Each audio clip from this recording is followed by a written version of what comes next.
Hello everyone, it's Shane Kanto, your Wasteland reviewer, and I'm here to review Operation Napoleon. And this is a new thriller from director Oscar Thor Axelsson that focuses on a lawyer sucked into an international conspiracy after being accused of a murder she didn't commit. Only chance of survival lies in the uncovering the secret of an old German World War II plane and discovered on Iceland's largest glacier.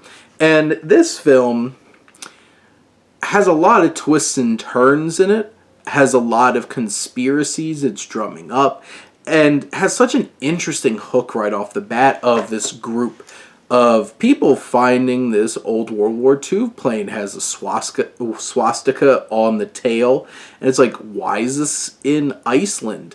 And this woman, this lawyer, whose brother was part of the crew that found it, played by Vivian Olofsdottir.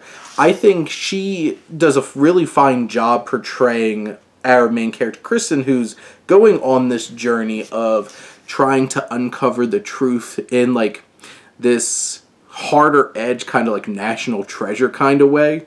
It's one of those kinds of things where it's parts action thriller, adventure thriller. It has some dark and unnerving moments. It has some thrilling moments, a lot of cat and mouse games.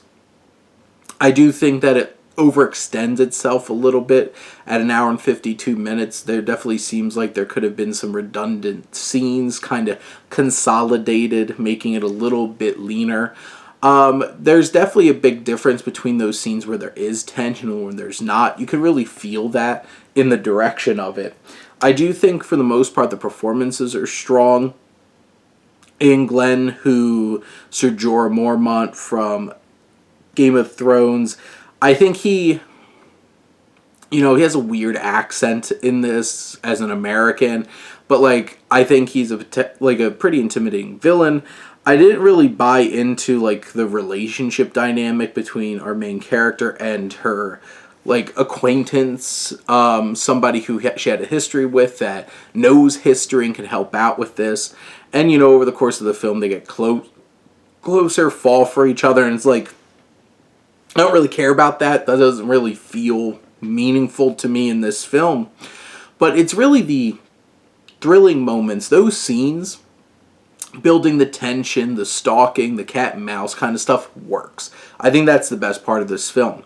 I do feel like once we find out what was really going on with this plane and everything, it feels a little anticlimactic, and then feels a little obnoxious in terms of like what it's trying to set up in terms of like a sequel to this, and with some of the loose threads popping on back up again towards the end. I do think this has some big ideas, some interesting big ideas. I think this film struggles because it builds so much up for this mystery, and it just doesn't feel like it's that satisfying of an ending. It feels a little weak in terms of what it's trying to portray, but in the end, I think if you're really into these like conspiracy thriller kinds of things, this has those elements. It works on some level. There is some action and some thrills, but in general, I think this is a bit of a misfire overall and not exactly what you might be hoping. But those are my thoughts on Operation Napoleon. Let me know what you think and let's talk some movies. But thank you as always for tuning in and supporting your Wasteland reviewer.